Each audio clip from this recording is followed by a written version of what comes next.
Welcome to episode 28 of Generation 2 of my ongoing Perfect Genetics Challenge. Here comes Donna, the teen who is the heir to the next generation. Her mother is Cindy and her grandmother, Olivia, the founder for this Perfect Genetics Challenge. And that is the summertime gnome balancing on his wheel. And this is the outdoor eating area for this main household. And here is Olivia. She hasn't aged up to elder yet, but her husband Don has, and she'll be aging up eventually. In her retirement, she's decided that she'd like to learn some of the skills that her children and grandchildren have learned, and their imaginary friends as well, because we make all of the imaginary friends real and give them huge makeovers and teach them skills before they move out to other households. And we've got ex-household members in 2 other worlds at the moment. Firstly, we filled up Mountain Lakes, and now once they've graduated, they will get moved to Vice City, which is made by Fresh Prince, and Mountain Lakes was made by Reflong 7. Olivia's son-in-law is Bill, and here he is. He's completing a few wishes to get him some more lifetime happiness points, because what else am I going to do with him? He's completed his function for the game. He's the father of little Donna, the heir. His wife is Cindy. He is going to age up to adult in this episode. Cindy's still a young adult, and I'm preparing for little Donna to age up to young adult and become the mother of the next generation. So that's why I'm aging up Olivia and Cindy and their husbands. It's time for the first 2 generations to make way for a 3rd generation. Now, Cindy and Bill recently had a 3rd set of twins. It wasn't really in my plans, but sometimes accidents happen. And this is Damien. He has a twin sister, Eunice, and they are Cindy and Bill's accidental extra twins. They only ever have twins. They've now had 3 sets. The first set of twins has recently graduated and moved to Vice City, and Donna and Debbie are the 2nd set of twins, and of course Donna is the heir. And this is Debbie, and Debbie is working on her lifetime wish, and she needs to get to level 10 in painting and writing. And here we are. Bill and Olivia are working on satisfying some of their wishes. They're trying to make potions at the chemistry tables. And there's Don. He's an elder now, and he had a wish to upgrade something. So I think he's upgrading the science machine, but he might be fixing it. Just forget now. But he's working on the science machine anyway. His hair's gone grey now that he's an old man.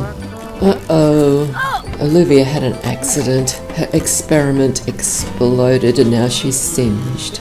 She's going to need to take a shower before she can continue working on the chemistry table. Outdoors, Debbie is still painting, and the youngest set of twins are working on their fishing skill. They're fishing in the swimming pool. Been getting my children to learn fishing that way. They can't fish in the wishing well, and they can't go out to the creek, to the rivers or the lakes to fish after dark, because they might get caught out by the police for being out after curfew. Hello, 2 more children have just arrived outside. That is Oliver. He is the youngest son of Don and Olivia. Yes, they had an accidental pregnancy as well, and he is Cindy's little brother, and Cindy is the mother of young adults. So there was a big gap there. And the girl standing next to Oliver is Poppy, and she is Oliver's imaginary friend made real. And they're going to all be working on their fishing skill. Poppy had to run around to the other side of the pool to be able to get her line in. One thing that the pool's got an advantage over the wishing well is more than one sim can fish in the pool at the same time. It's only one can fish at a time in the wishing well. But the disadvantage is the children can't fish in the wishing well, and the adults and teens can't fish in the pool. So you just got to have them both. Oliver and Poppy have completed their childhood skills, but I sent them there to work on their blocks with Eunice and Damien to improve their friendship between the 4 children. As you can see, working together helps them become better friends. We'll have a couple of birthday parties shortly to age Oliver and Poppy up to teen. I was surprised to see Lola, who was a teen and a visiting townie child, able to have a game on the seesaw, and it looked like they're evenly balanced. Oliver seems to really enjoy Whack-A-Gnome, and he had a wish to go downstairs and to play that for a while, so I'll let him do that. He's already completed his childhood skills, and he was just making friends upstairs with the blocks. The youngest twins, Damien and Eunice, are the only ones up there now, and they're the only two that need to learn the blocks skill. They've only just started their childhood skills because they've recently aged up from toddlers. And Debbie's still outside there painting. She's got to keep painting for a bit longer, but she is already at level 9, I think, so she's very close to completing her painting skill. And then she'll have to start working on her writing skill. And here's Bill. It's time for him to age up to adult. He is the father of Debbie and Donna is the little heir. Bill's youngest son, Damien, and Donna's imaginary friend and maid real, Lola, the first to appear to assist with his celebrations. Then Eunice, Damien's twin, arrived, and the blonde bloke in the yellow t-shirt, he is to be Donna's husband. I've introduced him to the household so they can get to know each other. So Bill has blown out his candles, and now he's going to become an adult. There's Lana and Debbie. Lana is Debbie's imaginary friend made real. And here's Cindy in her nightwear. And Olivia has showed up in her nightwear as well. Olivia is the founder, and Cindy was Olivia's heir. There goes Bill. He's now in his adult form. Nothing much changed, but he's now fully mature. That's Debbie on the left with the blue shorts on. She's blowing a trumpet to celebrate her father's birthday. And there, standing next to Cindy, is Don. He is Cindy's father and Olivia's husband. We still have to age Olivia up to elder. That will happen in a future episode. I think I'll age her up before I age Cindy up to adult, because she is Cindy's mother. Now this one on the yellow t-shirt, his name is Clark, so I can give him lots of work to do to gain some skills, because he's only been introduced to the household recently. He was a teen when we brought him into the household, and he will be Donna's husband and the father of Generation 3 children, after Donna ages up to young adult. But his focus at the moment is to gain skills. So they're all enjoying their cake, so we might leave them there to do that and move on to the next.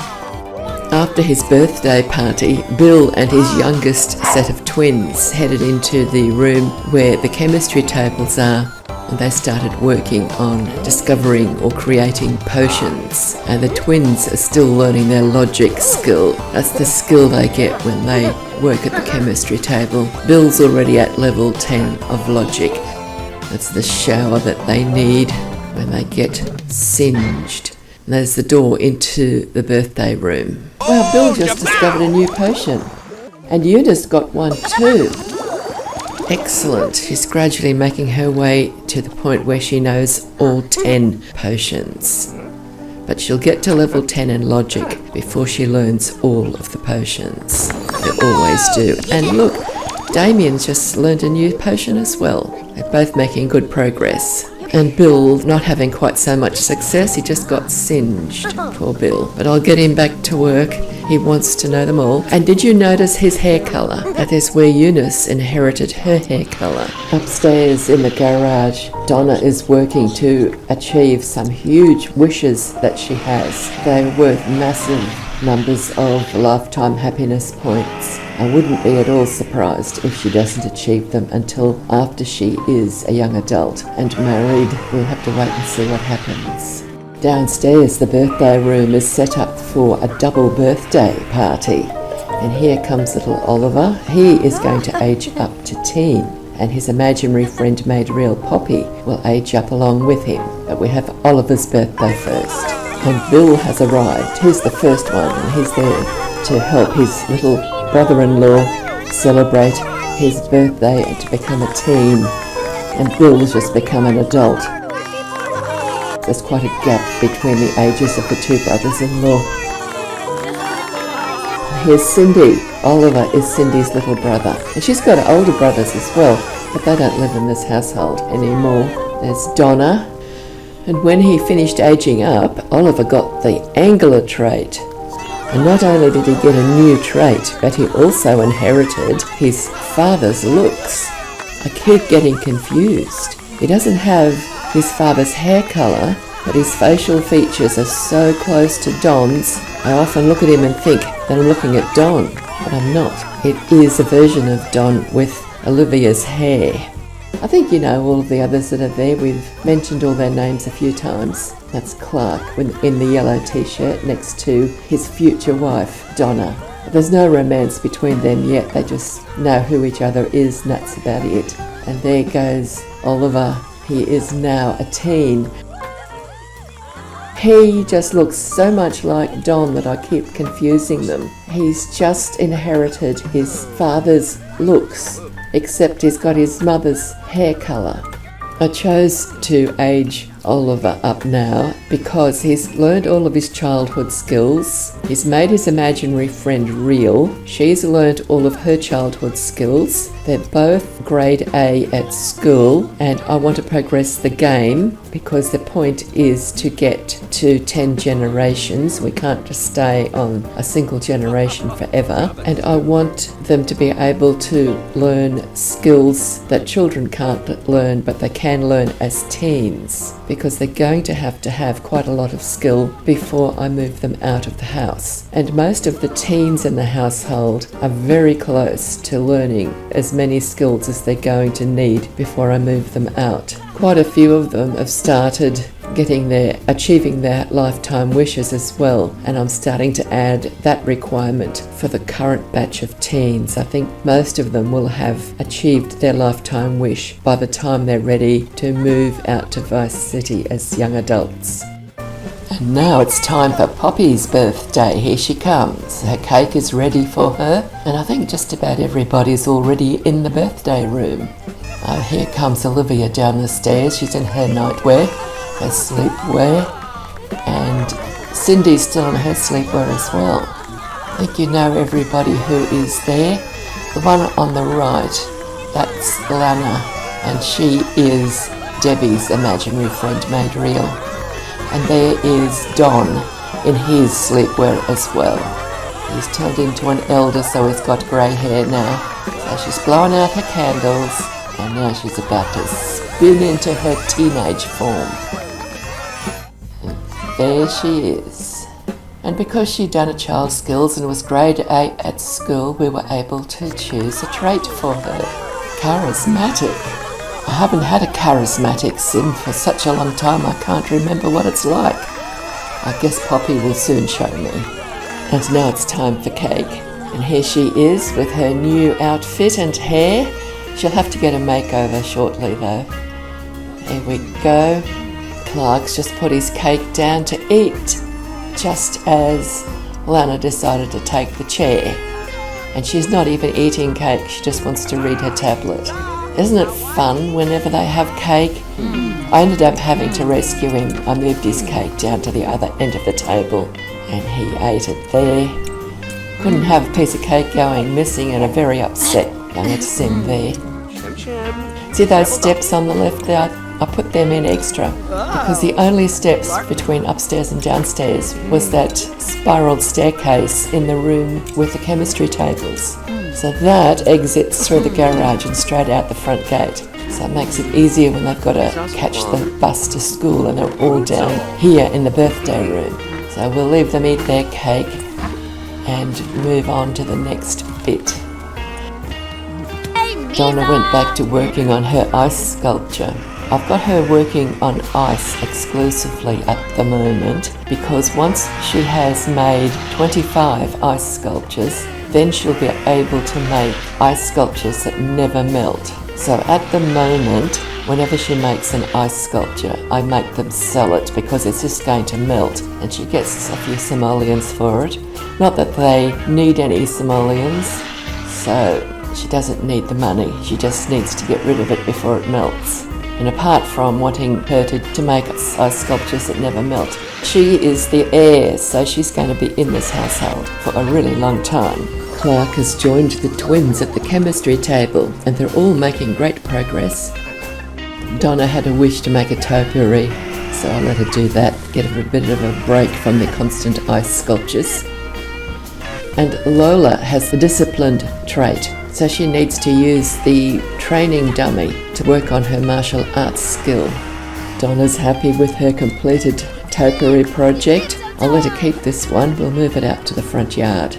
Bindy's enjoying a few moments outdoors in the sunshine. We haven't seen much of him in this episode so far. I don't think I've seen Coco Cat yet either. She'll be around somewhere. Cindy had an opportunity that required her to deliver some robot fish, and I couldn't find them anywhere in the world. They're usually in a pond close to the science facility, but in Appaloosa Plains, the science facility is a combo rabbit hole, and it is combined with the hospital, and there is no pond anywhere near that facility. I used Olivia's collection helper to go to all of the fishing spots in the world, and I couldn't find rowboat fish anywhere, so I added a little pond in the corner across the street from the coffee house and put some fish spawners in there, including the spawners for rowboat fish. And eventually I had to send Cindy fishing for piranha. Piranha is the bait for the rowboat fish, and she finally caught some, but it took quite a while. This is the first time I think that I've actually had to use the correct bait to get what I wanted in a reasonable amount of time.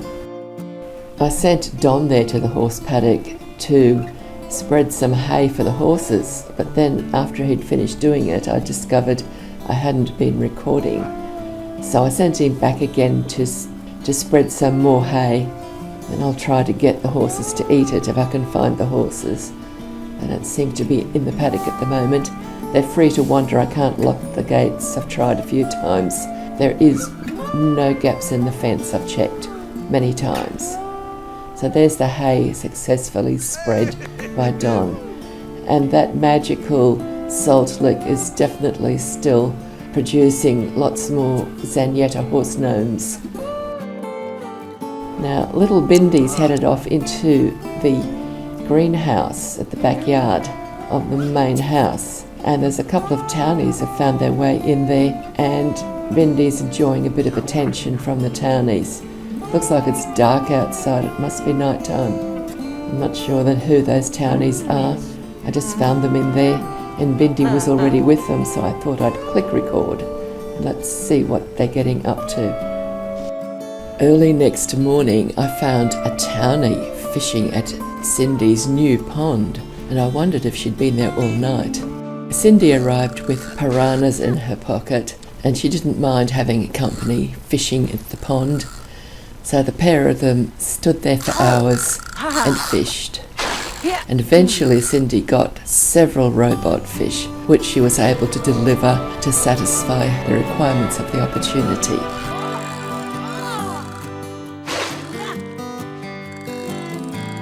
Meanwhile, I located the missing horses and sent them back to their paddock. They'd been visiting the main house.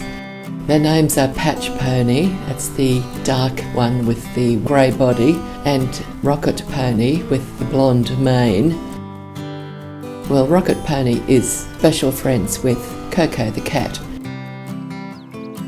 And there's Coco the cat there with Cindy going out to check the mail. I just showed you this bit so you could see Coco was the only pet of the household that we haven't seen in this episode. That had been little Damien coming out to clean up all the old newspapers. Should read them, I suppose, but I don't usually bother. And now we've got a birthday. And the birthday boy is Clark. I think it's time to age him up to young adult so I can cram him with skills. He's got to A grade at school. I only put him in the household as a teen, so he hasn't got any childhood skills or anything like that. And he's here to marry Donna when she ages up to young adult, and I'm hoping to age her up soon. She's got lots of skills. I think she's even completed her lifetime wish.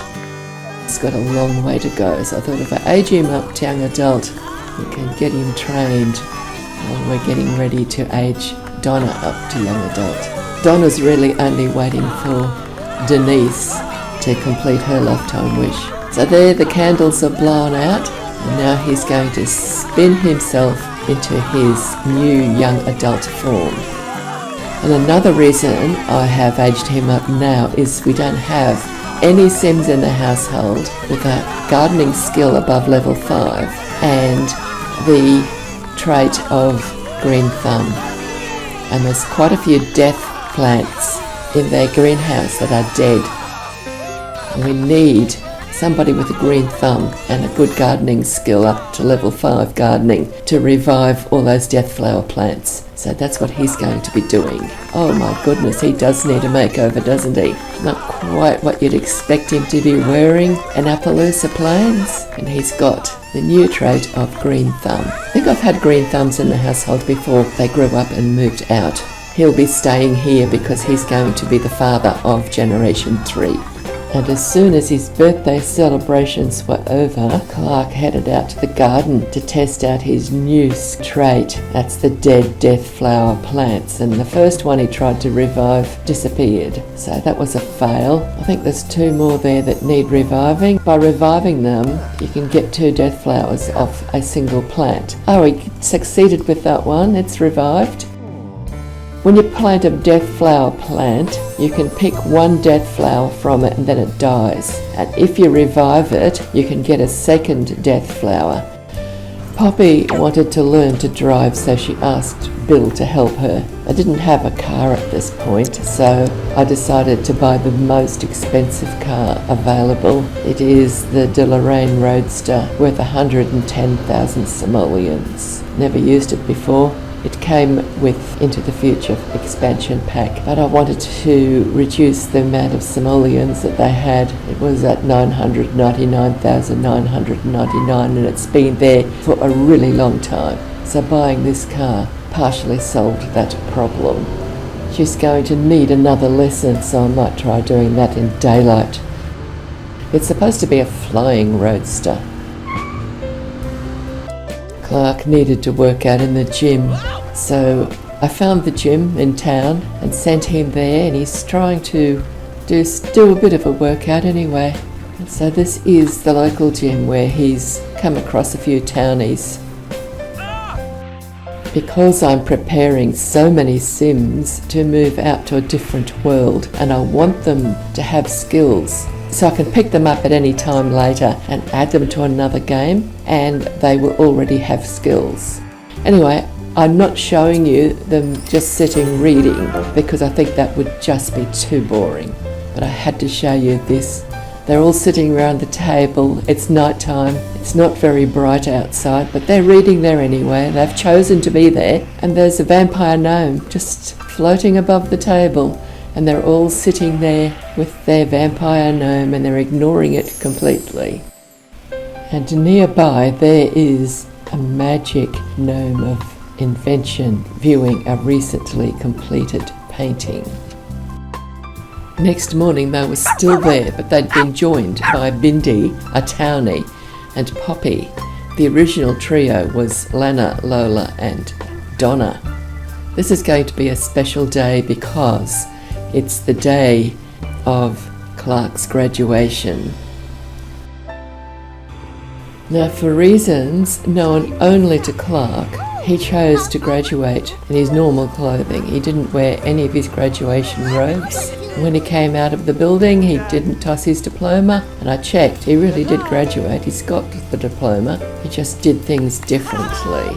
So here they are, all there and done up in their best outfits, heading in to enjoy, to support Clark on his graduation day. All of the other graduates we've seen recently have all run off to live in a different world as soon as the graduation was over. Clark will be going nowhere. He stays in this household. He's still got plenty of household members here to help him celebrate his graduation, but most of these Sims will be moving out of the house very shortly. as soon as they become young adults. Hopefully there won't be any more babies born until Clark and Donna start having their third generation. So we're really only going to have Olivia and Don plus Cindy and Bill and Clark and Donna in the household eventually, and then it'll be only them plus Clark and Donna's babies, who will mostly all move out as well. So I think I will end the video here. It's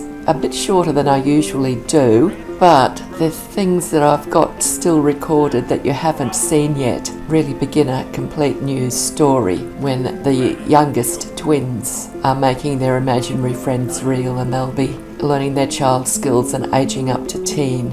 And I'll probably get quite a few birthdays in the next episode as well to get all of the teens aged up to young adult and moved out, except for Donna. There'll just be 4 children who will soon be aging up to teen as well and moving out when they become young adults. So thank you for watching. I hope you've enjoyed it. So if you have enjoyed the video, please give it a like. That would help me greatly and be greatly appreciated. And if you haven't subscribed yet, that would also be appreciated if you could do that for me. Thank you very much. Bye bye for now and happy simming.